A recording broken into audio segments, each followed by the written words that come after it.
now neutrals. Let's talk about the neutrals. So most of the one drops, again, I'm not a huge fan of low core values. Dragonlight can be pretty good if you have buffs, basically because it's a really great delivery system for a lot of damage. You'll see this in Abyss in some certain combos, which are very, very good, or other factions now that just have really good buffing. Like, I mean, a Dragonlark and, let's say Vitruvian puts on Cosmic Flesh. Yeah, that's actually pretty strong. I mean, you're now looking at a 4/5 provoker that can fly around the battlefield. That's actually substantial. Komodo Charger 1/3, pretty generic. Liner has a better one in faction. It's a 1/4.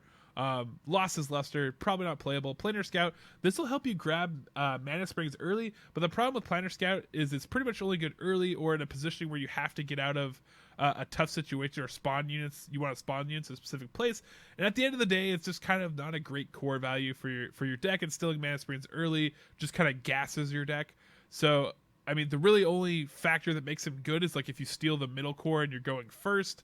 Like, that can kind of screw up some turns, but overall, in the grand scheme of things, doesn't do enough to really deserve a slot in deck. Bloodtear Alchemist, this card's great. Play it. It lets you ping off artifacts now because it can go to the general. It's a good finisher. This is a good kind of tech option to put in there. Blue Tip Scorpion, you won't see this played a lot, but he's a good threat minion. Like, he can kill big stuff for a low value. He actually has a lot of damage for a low value. Overall, there's just better cards as you move down the line that'll actually be more efficient than this. To use, but you could sneak it in if you want. If you're feeling like you're going against big stuff, you have hard time removing within your faction. Blue Tip Scorpion's playable. Ephemeral Shout. This is a huge core card for basics for your decks. You should look as a starting player to put this in your deck. He's a 2/2 that lets you dispel a nearby space. This can clear shadow creep. It can get rid of provokes. It can get rid of linear buffs. Like, this guy is a workhorse. You want to use this guy early on, and he'll even creep in as a good option for a lot of factions later on that don't actually have built-in dispel. He's actually a good option in that case. So Ephemeral Shroud, worth putting in. Rocky, this guy used to be like every deck. Why not? With the changes, his core value makes him like maybe slightly not as good, but as a starting out player in basics, it's a really good stat provoke unit that can tie up a lot of units and buy you time, especially when you don't have power cards. This guy can actually play spoiler and protect you very, very well. It'll even be played at high levels. Skyrock Golem, you're not really going to play this dude unless you're playing a Golem deck, which in most cases, if you're starting out, you're not playing a Golem deck. So he's just kind of like okay vanilla stats for 2 costs, which is okay. Veil Hunter, if you're going to run a range unit, run this one. It's the cheapest one unless you're Songhai and you want Heartseeker. Basically, you could run this guy if you want to run a ranged unit and then buff off of it to make it good. Bloodshard Golem, again, unless you're playing Golems, like, he's not super great. He actually has a pretty good body though, so if you just want another kind of good damage dude, this guy's good. But again, 3 toughness is fairly easy to clear. Putrid Dread Flayer, you're not going to see a lot of them. Okay flyer, but at the end of the day, there's just better stuff at the 3-core slot. Repulsor Beast. Now, this is, again, another great tech option. He takes any nearby minion and puts him somewhere on the battlefield.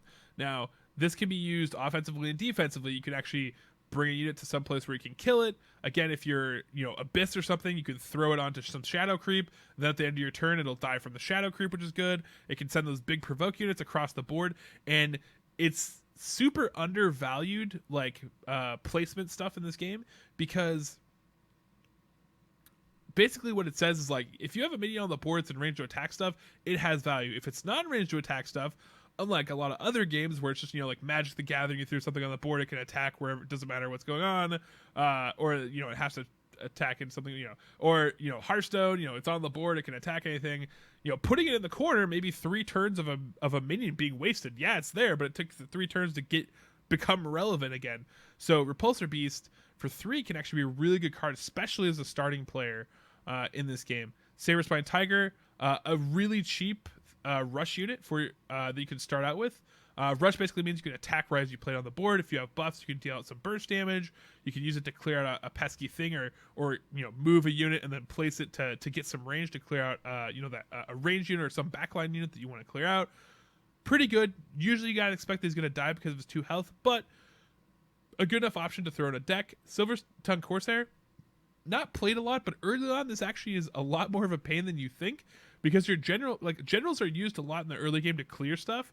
And if you and Silver Tongue Corsair basically says, I don't take damage from generals, which basically makes it so, you know, her drunk swagger here as she sways.